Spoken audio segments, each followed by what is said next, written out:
For this midterm, I chose Namjoon Paik's Electronic Moon No. 2.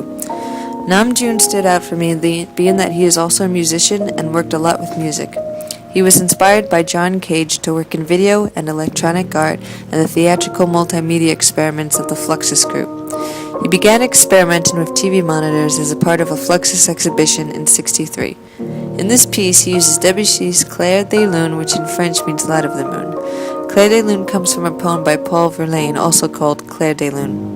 The translation of the poem is, "Your soul is a moonlit landscape fair, pebbled with maskers delicate and dim, that play on lutes and dance and have an air of being sad in their fantastic trim. The while they celebrate minor strain, triumphant love, effective enterprise, they have an air of knowing all is vain, and through the quiet moonlight their songs rise. The melancholy moonlight, sweet and lone, that makes to dream the birds upon the tree, and in their polished basins of white stone the fountains tall to sob with ecstasy." For Electronic Moonlight No. 2, Namjoon explores the way in which music, video images, and the sculpture form of objects can be used in various combinations to question our accepted notions of the nature of television. Namjoon uses the reflection of the moon on the water for some of his imagery for Electronic Moon No. 2. He heavily renders images of the moon by pixelating them. By doing this, he creates almost a sculptural form, which appears to have depth and texture. He abstracts the moon, which adds on visual layers to the music. He is creating a whole nother world for the viewer, for the human psyche. Martha Rosler talks about Namjoon and his apparent myth in Part 2 of Shidden the Utopian Moment. The mythic figure Paik has done all the bad and disrespectful things to television that the art world collective imagery might wish to do.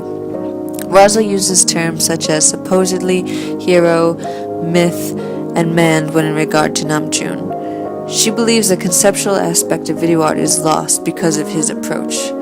She goes on to quote saying, "He gave us an upscale symphony of the most pervasive cultural entity of everyday life without giving us any conceptual or other means of coming to grips with it in anything other than a symbolically displaced form." I have to disagree with Rosler's view of Namjoon. Namjoon plays with the electronic moving image while expanding the definition of sculpture.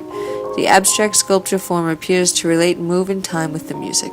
The arrangement is not what creates the movement for the video, but the light in which Namjoon uses most effectively. By doing this, Namjoon questions time, memory, the nature of music, and art, and our sensory experiences.